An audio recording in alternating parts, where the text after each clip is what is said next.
It's so easy to get lost in bleak about the depressing South African economic and political story, but for a second month in a row on the MoneyMakers, we're bringing you an out-of-world experience. A second South African who's aiming to set foot on Mars, or at least have their algorithms set noughts, ones and zeros on Mars. They won't go themselves. Adriana Moreira, of course, is one of those people who wants to be one of the first human beings to set foot on Mars.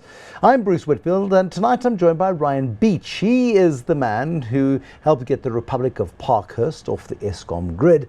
Now he's leading a South African team of programmers who hope to send a robot to Mars. What do you think's easier, getting Parkhurst off the grid or getting a robot to Mars? Probably the latter. Definitely getting the robot to Mars. that program's worked really well though in Parkhurst. I mean, Parkhurst is off the grid in terms of you're able to do, you're all Wi-Fi enabled and that's already working. You're trying to get yourself off the electricity grid as well. Is that happening? Correct, yeah. So it's a 5-year project. It's still ongoing. So we're aiming to complete it by 2020.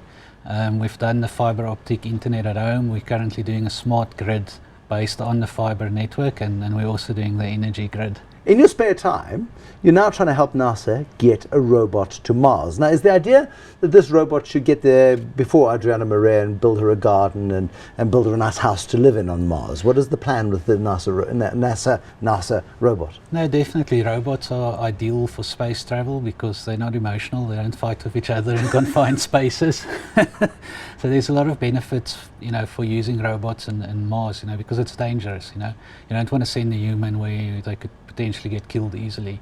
So the idea is to send robots first to do exploration work. The world's most famous robot's actually the Curiosity rover. And the Curiosity rover it's still there, but a wheeled vehicle. Correct, yeah. That was able to get over rocks and obstacles. Correct. And that sort of stuff. It's essentially a robot. So NASA's actually already had a couple of robots on Mars. So the robot we getting involved with is actually a humanoid, so it's just a different form factor and a different type of locomotion. But it's astonishing what it looks like. I mean, it looks like Arnold Schwarzenegger meets Neil Armstrong. No, it is. It's a full-on humanoid, but that form factor makes a lot of sense because it can operate in environments where humans would. It could drive a car, it could fly a space shuttle, so that's why they go for the human form factor. It can climb stairs. Is the robot built? It is, yeah. So the physical structure is built. Yeah. It's about my height, so it's about 6'1" or thereabouts. It weighs a little more than me though. It's about a 300 kilo robot. Correct. What functionality does it have right now? Well, currently it can walk. It can do basic tasks like turning a knob, picking up stuff, moving stuff. But that's pretty easy. I mean, there are kids' electronic sets that do that. Correct, sort of thing. But it becomes tricky when it needs to do it autonomous because you can lose your communication link between Earth and Mars. So that's where we need to come in and develop autonomy, artificial intelligence, where the robot can actually carry on its own and execute a mission.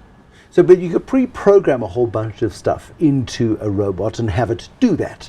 Correct, what you're seeking to do is go one step beyond that and have it go, ooh, there's a sandstorm on Mars today, I'm going to stay in my little zip-up suit or whatever it might have. No, definitely. I mean, it will evolve, so it's going to become very, very advanced. It will get to a point in the next 10 years probably where the robot will be completely autonomous, will do its own decision-making, would be able to just carry on its own, and execute tasks missions that are given to it.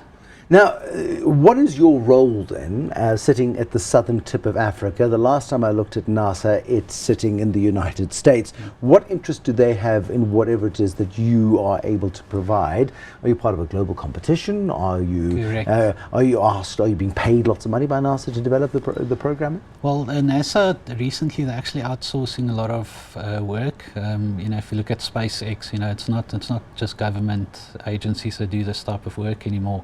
So NASA launched this competition, and originally 400 teams entered, and out of that, just over 40 managed to get through. We were lucky, so we actually think we've done well so far already.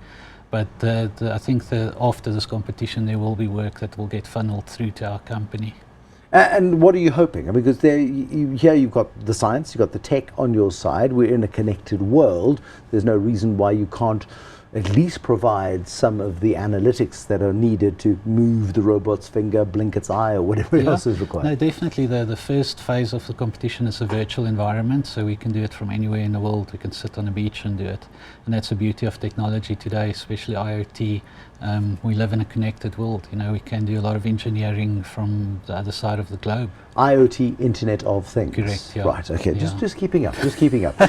So what is it that you're hoping to provide then, exactly?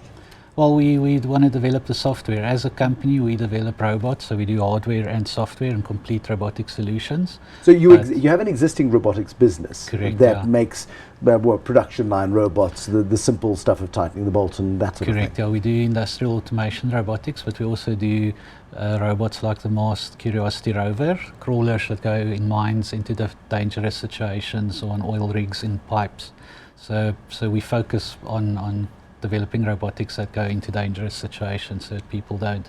But yeah, that covers vehicles, humanoids, but also industrial automation in car factories. I mean, it's an astonishing thing, because automatically I would think of robotics being cheap and Japanese. They've had a lot more experience of doing it. What are you doing in South Africa, competing on a global scale? Well, we're actually aiming to export our robotics, and we are already exporting certain of our products to the USA and UK. We are actually competing with China from a cost point of view because of the exchange rate. It's dirt cheap for people in the US and UK to buy stuff in Africa, you know, and it's actually amazing that we don't have bigger local industries exporting, because our currency is in favor of that. It just makes absolute sense for us to try sell to the rest of the world. It's cheap for them to buy here. So Arnie, does the robot have a name? It's just the R5 Valkyrie. Let's call him Arnie, because it looks a bit like Arnie in one of the RoboCop movies. Is it scheduled? Is there a takeoff date for Arnie to go to Mars? Well, is there a deadline for you to work? Not a deadline. Like, it's currently under development, and then that's why we're part of this process, is to complete the development of the robot. But is there a 2020 Space Odyssey sort of target at least? Yeah, no, look, I think within the next 5 to 10 years we'll see it definitely in operation, just at various levels, you know. I mean, your deadlines seem a lot more flexible than the guys who want to put humans on Mars, because they're targeting humans. There's a bit of a space race to get humans on Mars, 2024, 25, 26. Yeah. That sort of seems to be the window. What you were saying earlier is we need to get the humanoid robots up Correct, there yeah. before. But your deadline is later than theirs. Yeah, but your projection is later than theirs. Well, not really. I mean, 5 to 10 years will also end up, you know, somewhere around there. But it will also be for different applications. It could be very close to each other. It all depends, you know, how and where they want to use them. The robot can be used for different applications. Who's going to pay the bills? Because here we are on Earth, and Adriana Maria, who we spoke to last year, has got this idea to be a space cadet, and she wants to be one of the first people on Mars, and it's terribly romantic and a great idea, and she wants to, like her Huguenot forebears, who never had a prospect of going home to France either, so this is her rationale. She's thinking that she will be one of these first human beings on Mars, and she doesn't mind the one-way ticket aspect of it. But what happens if it's a waste of time? Who's going to pick up the bill? That's why I'd rather send the robot than go myself, just in case. But yeah. but is it a pipe dream? I mean, are you a bunch of geeks just having a good time on the dream of sci-fi becoming reality, or do you genuinely believe within your inner bite, or whatever it is that you have beating in your chest, as a tech geek, is it something that you believe is entirely possible? No, definitely, especially if I look at robotics. Mars is one very small part of what we do, but the robotics industry is currently exploding. The next also 5 to 10 years, it's almost going to be like the internet. There's going to be a huge,